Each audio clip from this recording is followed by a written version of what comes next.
Welcome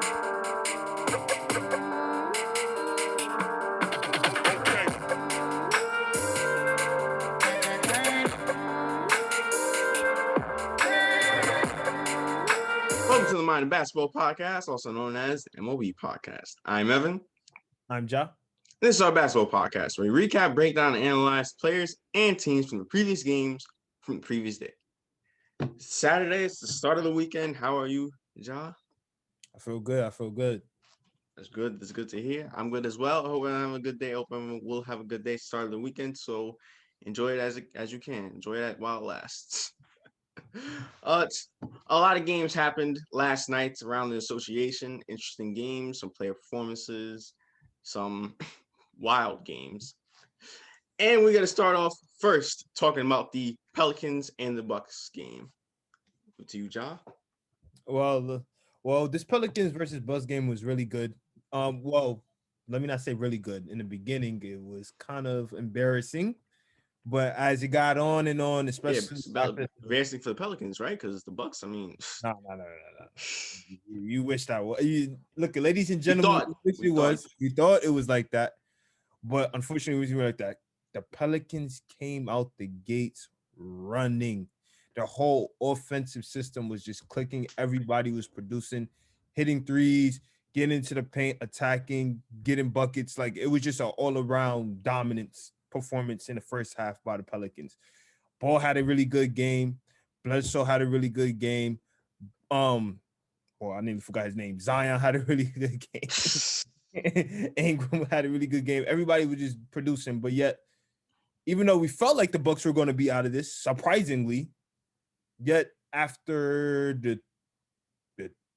I would like to say after the 5-minute mark of the third quarter, it was just all Bucks from right then and there. They went on like a 16-17 run, and they just didn't stop. It got to a point in which the Pelicans basically their offense came to a halt. They was not able to get a shot whatsoever, and the Bucks just started heating up, and as a result, they started doing the same things that we saw the Pelicans doing, getting to the paint, hitting threes, just drawing fouls, like making contact. They was just doing everything, and then it became a close game in that fourth quarter. Mm-hmm. Yeah, I was surprised on how the Pelicans came out and played. I mean, Lonzo and Bledsoe was knocking down every three, 7 each. Mind you said who? Yeah, LaMelo and Bledsoe. LaMelo and Drew Bledsoe.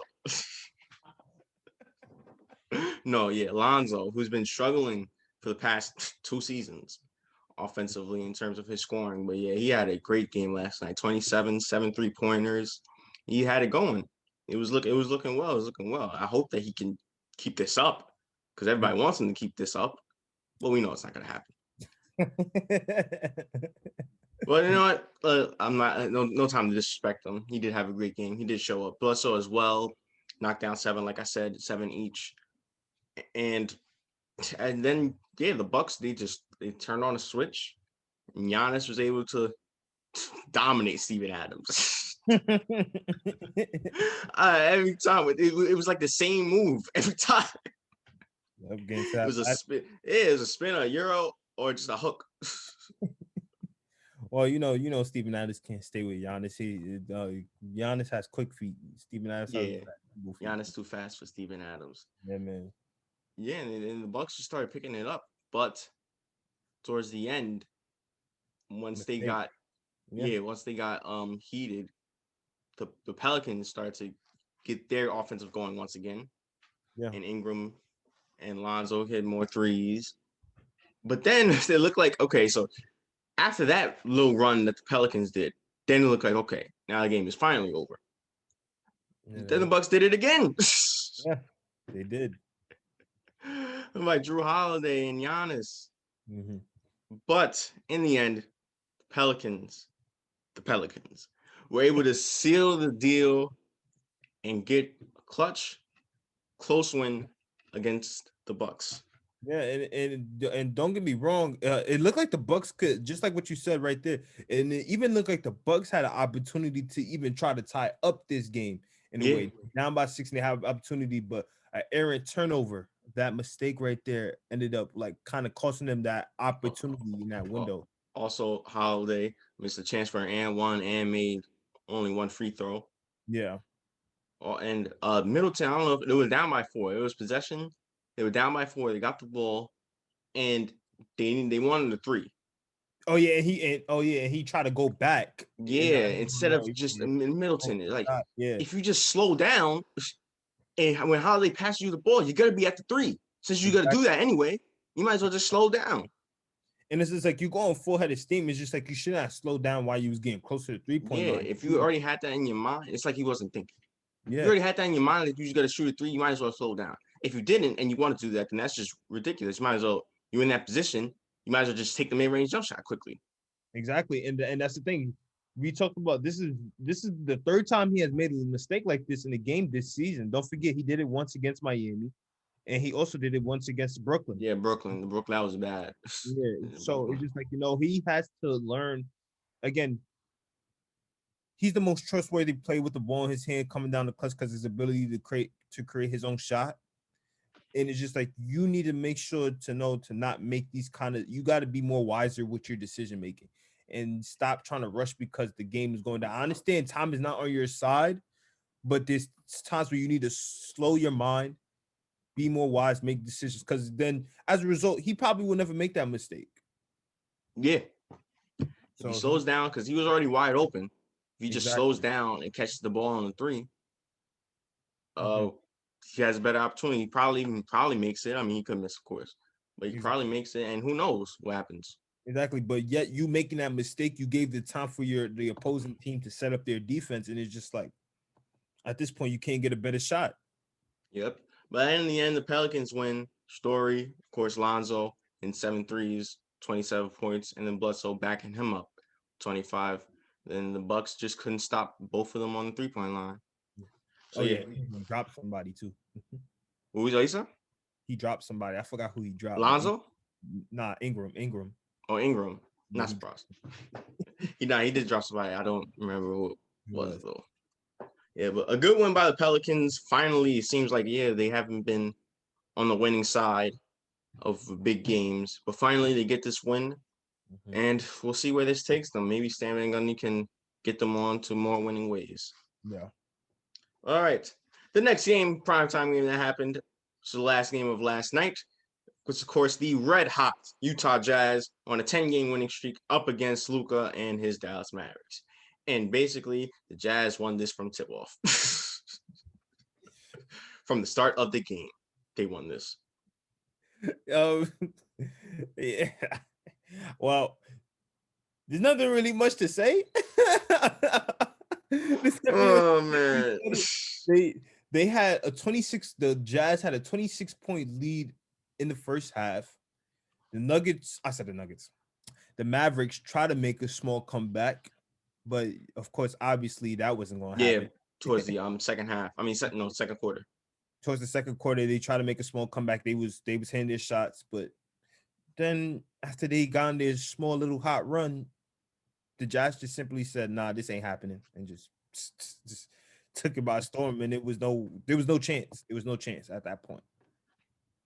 Yep, and this is okay. So I'm gonna focus more on the Mavericks because the Jazz, we all know what they've been doing. We've been giving the praise this whole time, so But the Mavericks, you lose twice to this Jazz team, and the crazy part of this is Donovan Mitchell didn't play both games.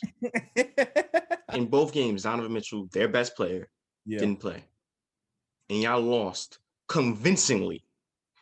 Convincingly, both times. The straight blowouts too. The defense is terrible.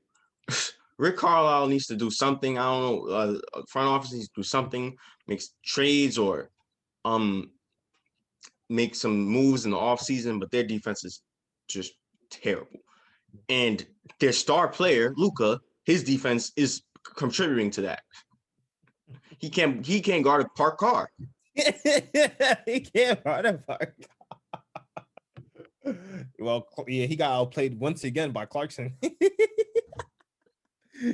And it wasn't even also Clarkson, because Clarkson didn't even have the best of shooting nights. Conley as well, and Conley was matched on him. See, Conley did a dribble move, step back, three on him, like Luca.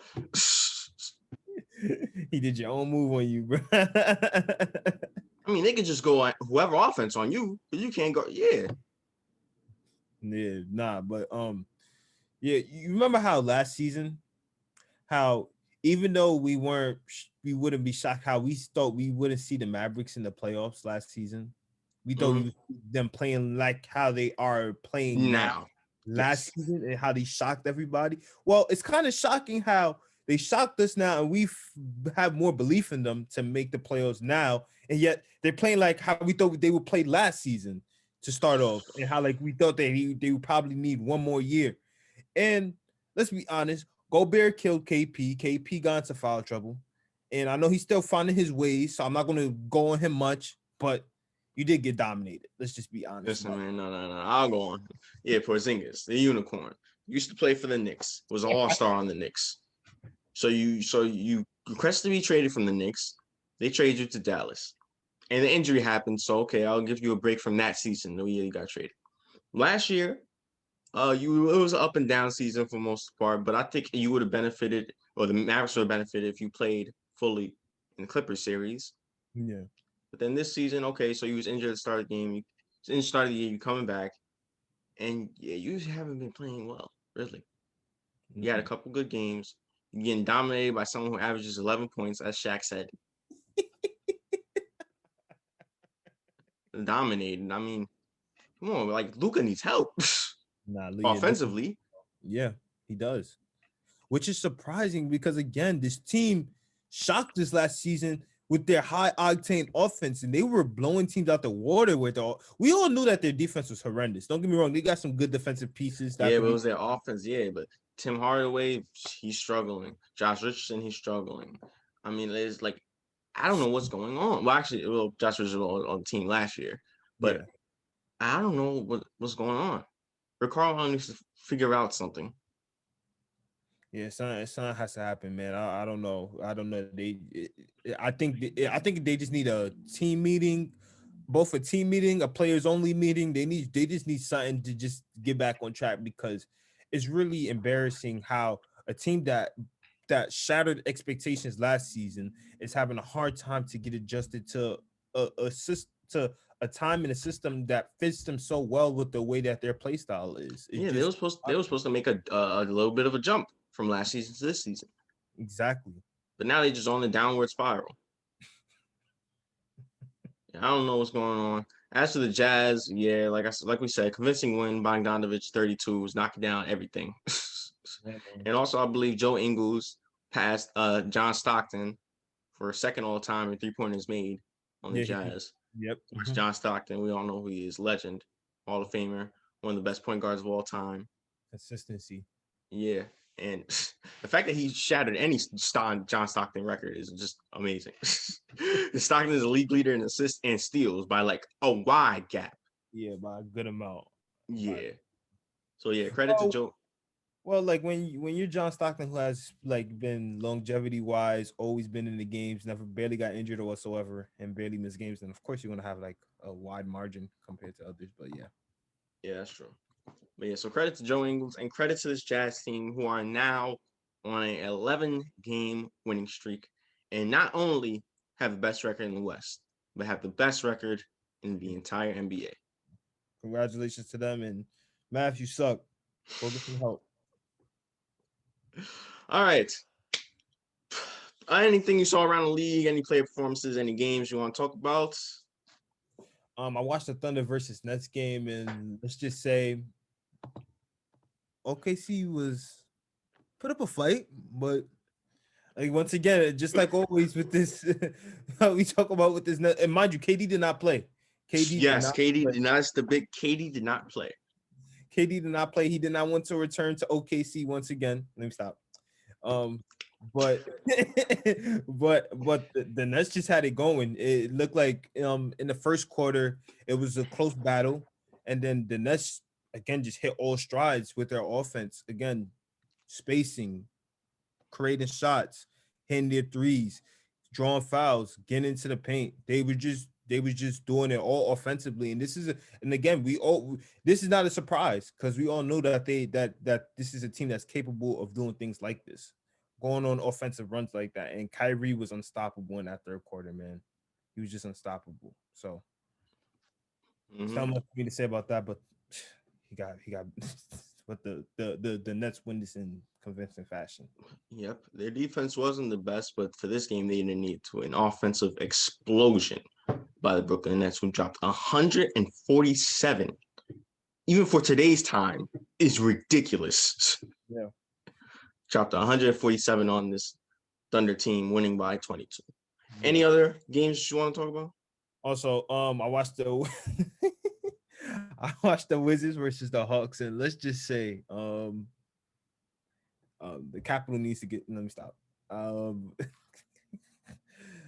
the Wizards, the Wizards, they really need some help at this point. I don't know what's going on, Uh, Wes but Unseld rolling his grave. but their offense got limited by the Hawks. The Hawks just disrespected them defensively all around, especially Clint Capella. Clint Capella was doing that to them, and Bradley Beal didn't have the best of games. He was highly inefficient. Westbrook was surprisingly doing good. He had over 20 now for the first time. I don't think I ever seen him with over 20 as of recently. But yet, Talk about this. Rondo kind of got him out of his game and got him ejected. They Yep. had the words, and let's just say, and it was an embarrassment all around. Don't get me wrong; they made a run going down the stretch, but we all know that they wasn't going to win this game at this point. We called it the last episode. We laughed about it, and like once again, look what happened. The Hawks just had it going on. Especially Trey Young had 18 of the team's last points in that fourth quarter, and he finished with 41. He was just balling, just straight up balling, and this whole Hawks team was just balling out offensively while also doing it on the defensive end, which is surprising because this is not a defensive team. Locking up the paint defensively. Clint Capella, I think he had like 3 blocks. I could be wrong. And like, they was getting into the passing lanes, getting steals. And as a result, that turned into transition threes, attacking the rim, throwing up lobs. It was just a great display by the Hawks. Yep, a great win by the Hawks. Another disappointing performance by the Wizards. And real quickly, do you think? Actually, you know what? I'll save it for the end. Okay. I'll save it for the end. All right. Um, Play performances, games that I want to talk about. Well, first, I gotta say, the Knicks did win. Sorry, Knicks, for betting against you. But I thought, you didn't do the thing. You got to do it. because I didn't think they was gonna win, so I can't do it. Okay. Okay. Okay. I thought that Colin Sexton was gonna not get outperformed by a rookie, but nonetheless, he had 17. And as I just stated, a rookie, because Emmanuel Quickly was the star of the night for the Knicks. 25 points, knocking down threes, had Yeah. 4-point play, looking like Larry Johnson. Yeah, Mitchell Robinson created havoc on the defensive side, 3 blocks.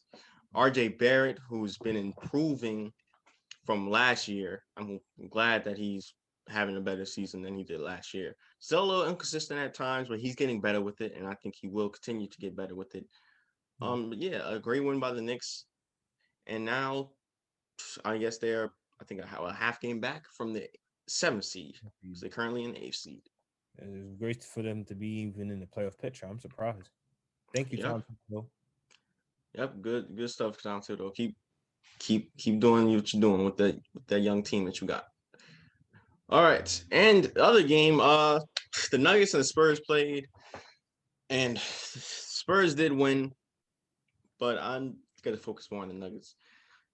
Some of the games they lose, a lot of these games they lose. If they would have won some of these games and they lost the Spurs like that, then things happen. Yeah. It's just the NBA, and the Spurs aren't a bad team anyway, They're not. so it's not that bad. But they lose games in which they should win, and it's been an ongoing occurrence this entire season. They are 11-8 team that should be a They should be number one in the league right now. They should, yeah, they should be 14-5. A record like that, they should be competing with the Jazz and the Clippers and the Lakers. Why, like, is Jokic? I feel like every time I watch the Nuggets, Jokic is the only consistent one there. Yeah. Murray, I guess the bubble really does have an effect on players because you've been great. You was great in the bubble, and now you're inconsistent. In the regular season, now that you're in the stadium. Yeah. I don't know what's going on. You dropping 16, 17, 18 a night. Should be averaging 23. Yeah. I don't know, man.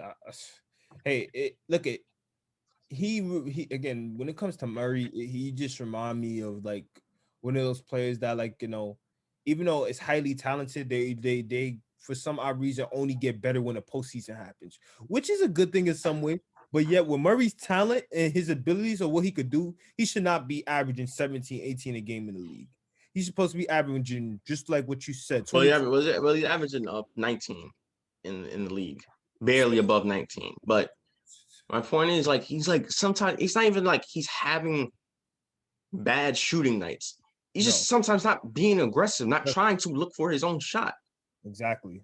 The more he shoots, the more aggressive he gets, the higher the chance the Nuggets have winning. Yeah. You saw that in the bubble. Exactly. So I need him to be more aggressive, to look more for a shot more. Yeah, and it's just been straight up inconsistency when it comes to him. Like, we saw him started off like this in the season, and he kind of started to improve more, but it looked like he's going back to it once again, in which, like, just like you said, he's not being aggressive. He's not wanting to create his own shot or takes his own shot, or he's doing it in spurts in which there's times he's doing it, and there's times in the game that he's not doing it. And it's just like, and once again, he switches the switch again. I'm like, no, bro, you can't do that. The switch has to be up at each and every moment. It should never be down. Unless you're getting double teamed. Exactly. I mean, yeah. It's sometimes disappointing every time I watch the Nuggets play. As for the Spurs, real quickly, DeMar DeRozan, great game, 30 and 10. DeJounte Murray, who's been having a really good season so far. Yeah. It looked like he's really bounced back from that catastrophic injury he suffered 2 seasons ago. And I like how the Spurs are playing. Right now, they're top 5 in the West. Yeah, they're top 5 in the West. Yeah, they're number 4 in the West, ahead of Denver. And yeah, I really like what Popovich is doing. I mean, of course, it's Popovich. So, and Belichick of the NBA, huh? And sure, they might not have the star power of other teams, or they might not have the talent of other teams, but they have a young core: Kendall Johnson, Lonnie Walker, DeJounte Murray. Yeah. And when you have a coach like Greg Popovich, who will always have a chance to win, always. Exactly. So yeah, disappointing by the Nuggets. What? Yeah, I just want to say one more thing about Murray. Just real quick about Murray. In the bubble, you also called out some people for not giving the Nuggets some respect, but like, how you expect to get respect when you yourself individually and the team is going on like this? Like, that's the reason why people probably did not give you guys a shot the last time, because of the fact that you guys are doing things like this. You just can't do it, and I guess you're gonna need your girlfriend back also. I'm sorry, I had to say that part. I have to say that. Why would you say that? What is wrong with you, man? He has to. It gave him powers. What is your problem? What is your problem? It gave him powers. Have some respect. All right, I blurted it out. No, keep that in. This all I know is Murray. He said that, not me. I know you're thinking about it. I wasn't thinking about it at all. Anyway, with all that out the way, now it's prediction time for tonight's set of games. Yeah, for tonight's set of games. Also, podcast for tomorrow will be uploaded 11 at 11. Yeah. Because of the early game for Sunday, which the Knicks are playing the early game, by the way. But yeah. So once again, tomorrow's podcast will be uploaded at 11 o'clock. So stay tuned for that. Yeah. All right. Now, tonight's set of games features a slew of interesting games. One, which I'm really excited for, but we'll get to that in just a little bit. Now, starting off with the Blazers and the Bulls. Bulls. Bulls. Not a bad pick, but I got the Blazers. The Bucks or the Hornets looking to bounce back. Bucks. Bucks. The Rockets or the Pelicans. Pels. At the Pels as well. The Kings or the Heat. Dang. Okay. The Heat. I got the Kings. I hope. All right. And I mentioned there was one interesting game that I really wanted to look out for. And that, of course, is the game being played by two rivals, two of the greatest teams in NBA history with the best rivalry in NBA history. This is the Los Angeles Lakers up against the Boston Celtics. Who do you have? Prime time, of course. So, of course, it's Lakers Celtics. Why wouldn't it be prime time? A legendary rivalry Yep. since the beginning of time. 17 and 17. Both 17 champions. You have the history and the story behind these two teams. Dang, this is gonna be difficult. I want to say the Lakers, though. I'm gonna say the Lakers. It's not a bad pick. However, I got the Celtics. The reason why I got the Celtics, I think that, well, they've been trying to bounce back, and I think they need this game more than the Lakers do. Even though the Lakers have just lost the Pistons and lost back-to-back road games, and now they playing Boston on the road, I think this is just the game for the Celtics to win. Yeah. Right. It should be a good one, as every Lakers Celtics game is always entertaining. I mean, ever since the 50s. Exactly. It's just the existence of NBA, man. That's crazy. Yep. But all right. Next, for the first time in a week or and a half, the Grizzlies are playing as of now. The Grizzlies are playing, and they will play and go to San Antonio up against the Spurs. So we have. I'm gonna go shockingly and pick the Grizzlies here. I'm gonna pick the Grizzlies doing this. Well, unlike you, to me, it's not shocking. I got the Grizzlies. No disrespect to the Spurs. Obviously, I just said they was playing good basketball, but I think the Grizzlies got this. Yeah. Next, the Suns of the Mavericks. The Suns. Next, the Pistons of the Warriors. The Warriors. All right. Nah, don't change it. I agree with you on both of those. On both? Okay. I agree with you. Both well, technically, if you want to go by momentum, the Pistons do have more momentum by one game. By one game against the Warriors. So, but then the Warriors may shoot the lights out and play them great defensively. Blake Griffin playing like how he will against the Lakers, yeah. But I'm not sure about that. Yeah.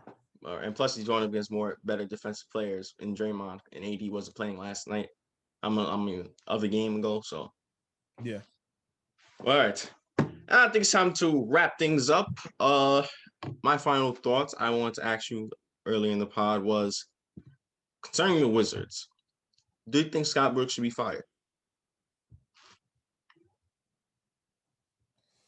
Should Scott Brooks be fired? I feel like this season, with all the changes that has happened, I know it's hard adjustments of everything that's going on. I feel like you should give him one more shot. But if it doesn't work, I feel like he should not be fired just yet.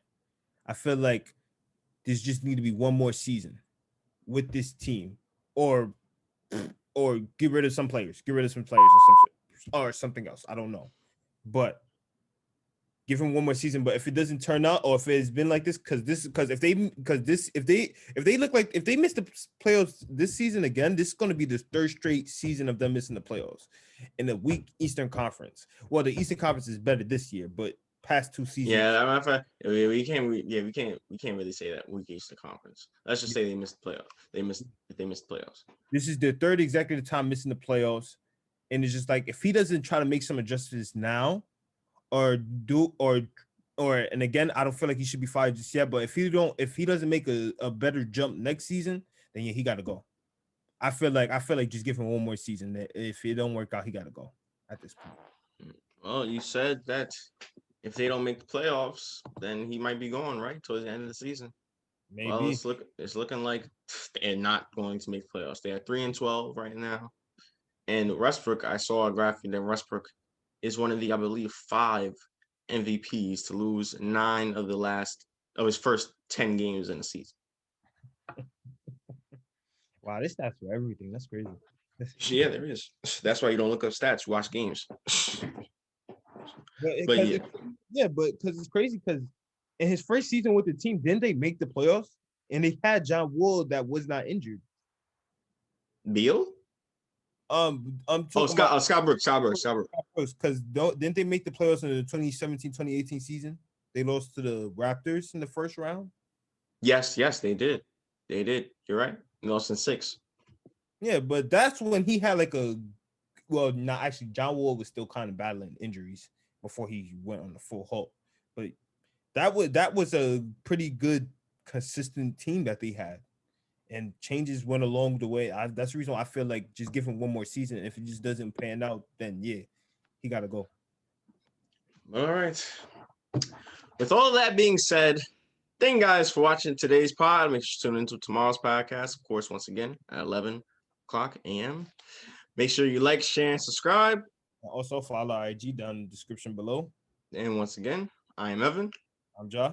And this was the Mind of Basketball Podcast. See you later.